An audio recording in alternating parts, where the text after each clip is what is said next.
Welcome to the Incentive Grant Competitive Opportunity Tutorial. On June 12, 2020, the Oklahoma State Department of Education launched the Incentive Grant Opportunity. This grant is to provide an additional federal support in the wake of the public health crisis and economic shutdown brought about by COVID-19. This application can be found on your GMS Access Select webpage. Once you fill out assurances, you can see the consolidated plan, and then you'll see the incentive grant, Project 789. The one thing you have to have filled out is your assurances contact page. Once this is filled out, begin by clicking on the Create button. Just keep in mind that you must be in the 2021 school year as well. Once you click the Create button, you will see additional screens to this application. One of the screens is the Overview page. This gives you detailed information about this competitive grant. The application will be open from June 12th through June 22nd at 4 o'clock p.m. The system will close promptly at 4 o'clock p.m. This first page is the Competitive CARES Grant Act and the Overview page. It talks about the additional money and the examples of the opportunity of allowable uses that will be provided with this application. And it references the public law that is available. The second page is your standard contact information. Again, this information will come over from the assurances application, so make sure that's filled out. We have an additional contact person, which is required. On each of your GMS pages, you can go through and hit the Save page, and that will tell you which fields are required on the page. So I invite you to do this for any of the GMS applications that you see. The next page is the assurances. As you all know, there are federal assurances required for all applications in GMS.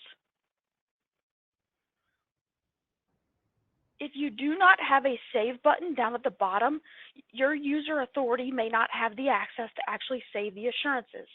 This is usually a superintendent's role to go through. You can check the assurance box and then hit the Save, and then this nice assurancy fully agreed to, and the date it was agreed to on.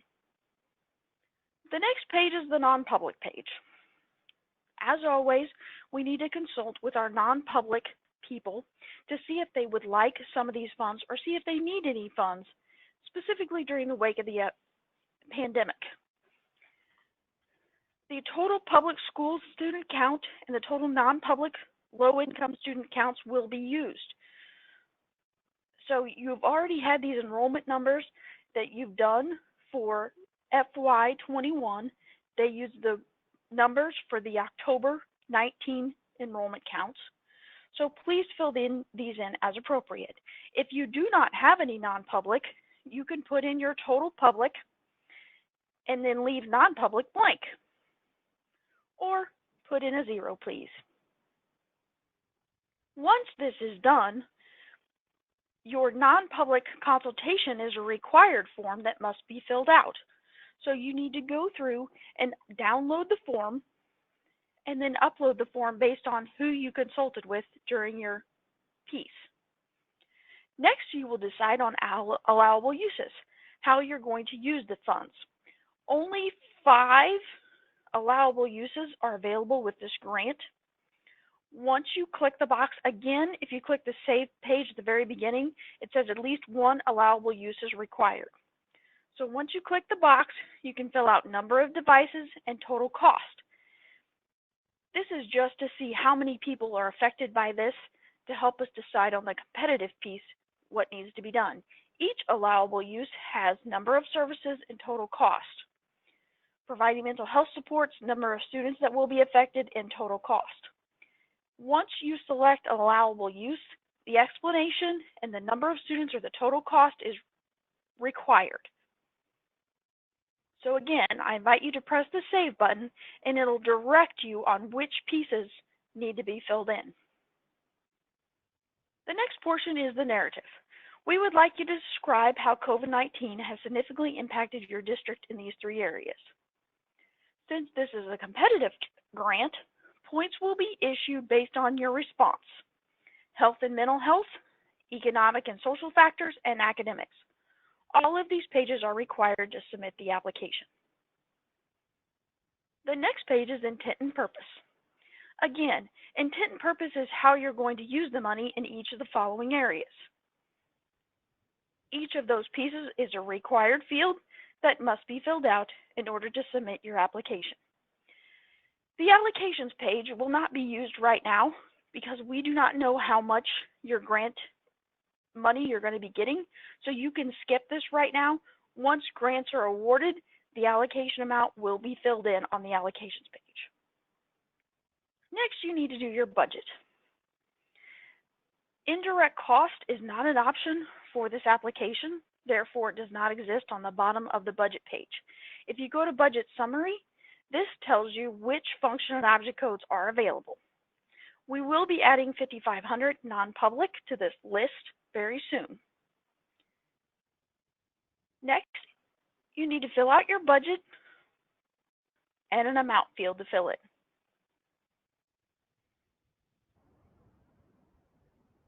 Once this is filled in, hit the Save button, and you can move on.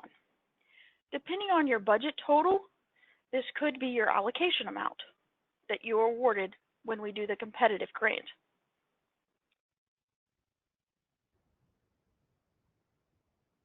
Supporting documentation.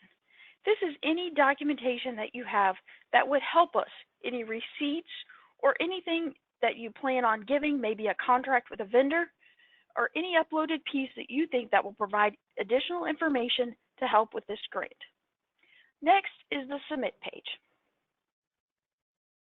Once all consistency check pieces have been passed, you will receive the Submit button. As always, you can run your consistency check at any point in time to tell you the exact pieces that need to be filled out with this grant. Keep in mind, this is a competitive grant. So there are a few pieces that must be filled out in order to receive this. One thing on the narrative, again, you have the points possible for those items. Intent and purpose is very important because it also has you a points as many as possible as you go through.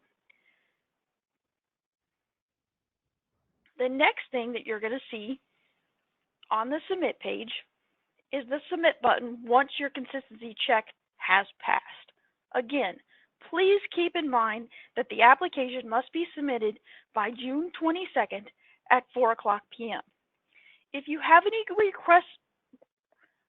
questions related to this grant, please see the bottom Contact Us information.